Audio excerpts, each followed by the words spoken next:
उसकी चाबी रखी हुई है उसका, लेकिन उसकी सारी एंट्री होगी और यहाँ पर हेड पार्टनर को आपको बताना भी होगा कि इस तरीके से हमने इस रिजर्व चाबी का यूज किया है, क्योंकि वो उसके बाद जैसे ही वो आप निकालेंगे साथ ही साथ बंद करना है और सील भी करना है। जब दूसरी पाली का निकालेंगे तो फिर तीनों लोग साथ साथ निकालेंगे, सील करेंगे और अनयूज्ड है जो दूसरी आपकी अलमीरा उसमें आप रखेंगे। तो ये प्रश्न पत्रों का अभी आपने रख लिया, मैंने उनका तरीका भी बताया था कि मान लीजिए आपकी परीक्षा 22 फरवरी से 10 मार्च तक हो रही है। हमने आपको बताया था कि विषयवार तिथिवार आप लोग विषयवार तिथिवार पाली 3 चीजें, विषय तिथि और पाली वार आप नीचे से इस तरीके से रखेंगे। पहले 10 मार्च का रख लीजिए, फिर 9 मार्च का, 8 मार्च, 7 मार्च, इस तरीके। ऊपर आ जाएगा 22 फरवरी का, ऊपर से आपका चलना शुरू हो जाएगा। 22 का है, 23 का है।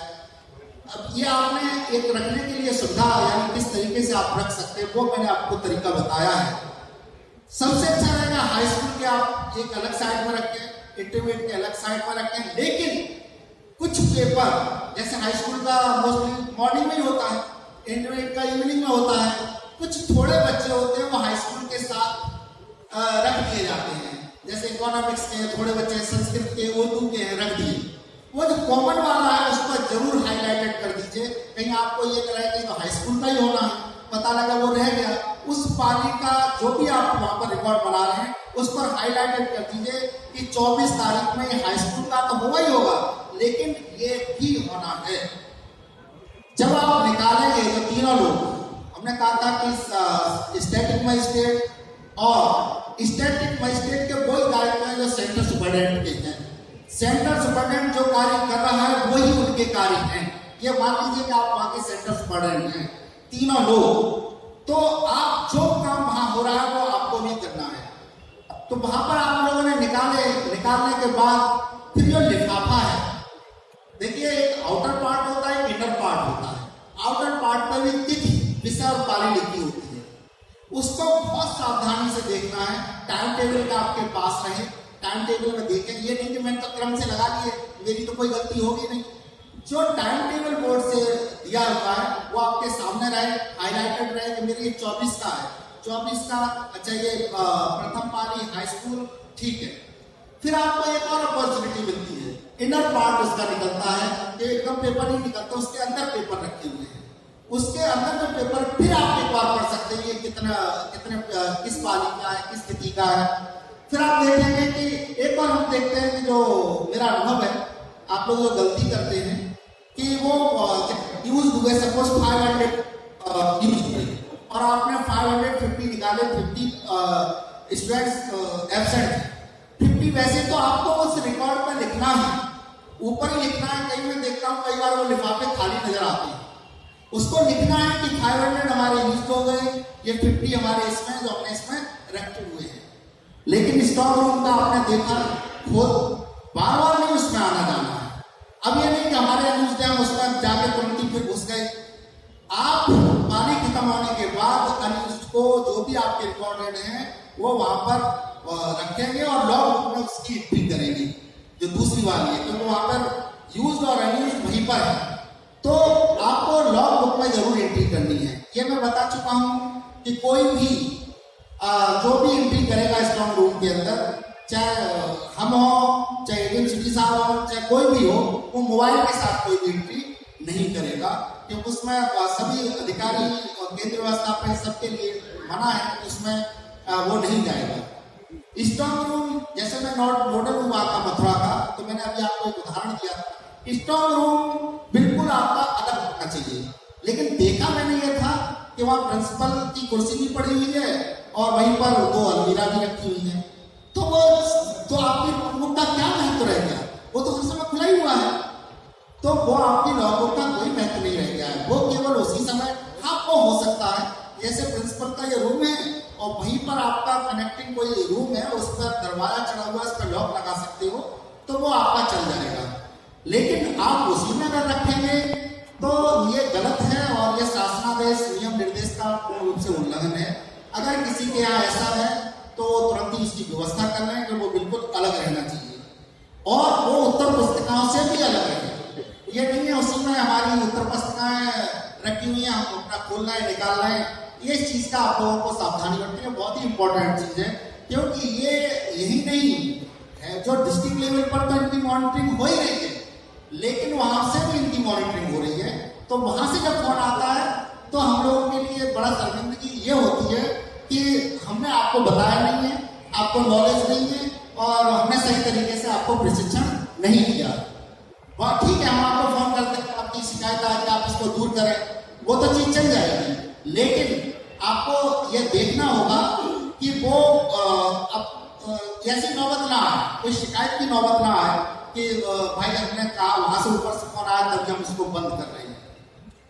इसके बाद अब आपका जो काम शुरू हो जाता है, स्ट्रॉन्ग रूम और ये सारी चीजें आपने कर ली, वो सेंटर सुपरडेंट और स्टैटिक मजिस्ट्रेट और बाह्य केंद्र व्यवस्थापक बहुत अच्छे माने जाएंगे, जो अपने इन्विजिलेटर्स को थोड़ा गाइड कर देंगे, ब्रीफ कर देंगे।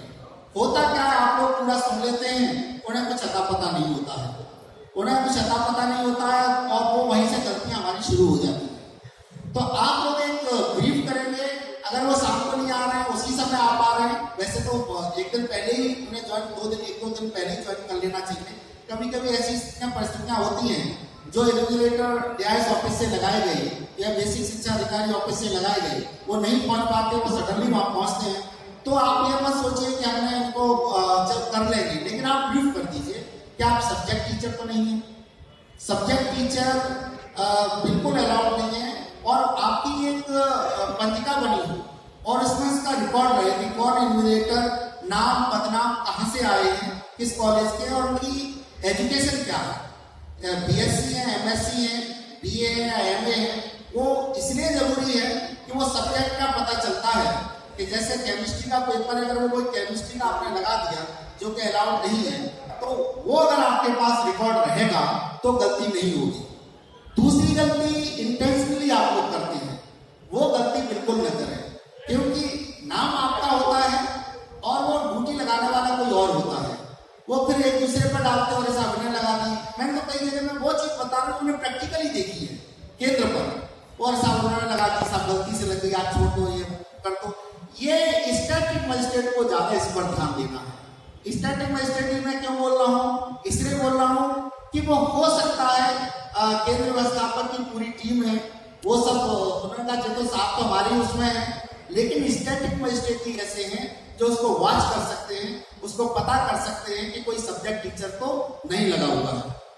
दूसरी चीज है, इसी के साथ साथ हमने इन्विजिलेटर में आपको यही बताया था कि जैसे हाई स्कूल में 20 मार्क्स का आपका ऑब्जेक्टिव टाइप का होता है, OMR होती है, अब उसको पता ही नहीं इन्विजिलेटर को इसमें क्या करना है।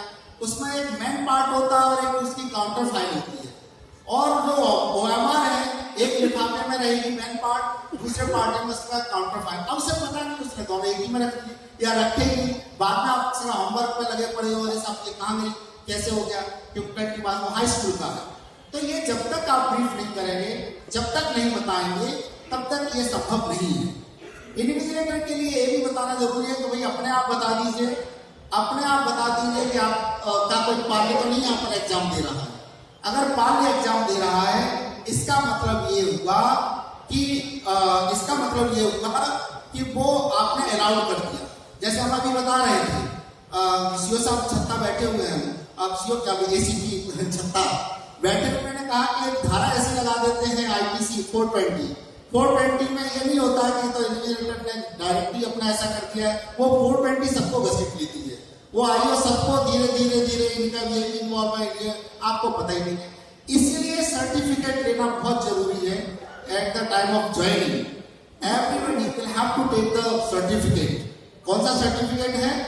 यही सर्टिफिकेट है कि हमारा यहाँ पर कोई भी पार्य परीक्षा नहीं दे रहा है। अगर आप ये सर्टिफिकेट ले लेंगे तो एक बार को कोई गलती भी नजर आती है तो आप वहां पर सेफ है कि आपने पूरी सावधानी बरती। आपने सावधानी बरती नहीं बरती, उसको एंट्री दे दी। तो ये इन्विजिलेटर के ये दायित्व है और उनको ये भी बताना है इन्विजिलेटर को कि आपको ये देखा क्या है, वो कमरे से बाहर बैठे हुए हैं, बाहर टहल रहे हैं, बहुत सारी ऐसी चीजें होती है, उनकी ड्यूटी अंदर है, अपना अंदर ही रनिंग में रहें, जिससे कि वो अपनी ड्यूटी को सही तरीके से अंजाम दें। इन्विजिलेटर में से ही आप लोग इंटरनल फ्लैग बनाते हैं और रिलीवर बनाते हैं, तो उनके भी दायित्व आप लोगों को मैंने परिभाषा बता दी। 1 से 5 कमरे तक आप रिलीवर रख सकते हैं। इसी तरीके से इंटरनल फ्लैग में 3 सदस्य रखे जाते हैं, लेकिन उसमें सब्जेक्ट टीचर को बिल्कुल न रखें। उसको ये अलाउड नहीं करें कि वो वहां पर बैठा है मैदान में पेपर पढ़ रहे हैं, इकट्ठे 5-6 का झुंड बनाए हुए बैठे हुए हैं। जब भी हम लोग जाते हैं चेक करने, तो 4-5 का वहां पर झुंड इकट्ठा मिल जाता है। उनका दायित्व है, मैंने बताया था कि ये जरूरी नहीं है पर्ची पकड़ रहे हैं, उनका ये भी दायित्व है कि कोई इन्विजिलेटर कुछ बता तो नहीं रहा है, कुछ नकल कराने की कोशिश तो नहीं कर रहा है, ये भी उनका दायित्व है। ये भी स्टैटिक मजिस्ट्रेट को देखना होगा। मैंने बताया था कि वो तो केंद्र है, वो सब एक ग्रुप है, टीचर्स हैं, प्रिंसिपल्स हैं, सभी हैं, लेकिन केंद्रीय व्यवस्था वो स्टैटिक मजिस्ट्रेट ऐसा है जो बाहर से है, जो इसको वेरीफाई कर सकता है, ट्रांसपेरेंट कर सकता है। तो ये देखना होगा। आपने देखा है अक्सर जब मैं जाता हूँ तो स्टैटिक मजिस्ट्रेट ज्यादातर कैमरे पर बैठे नजर आते हैं। अरे आप लोग इन छोटी छोटी चीजों को जरूर देखें, कोई सब्जेक्ट टीचर तो नहीं लगा है, कोई इन्विजिलेटर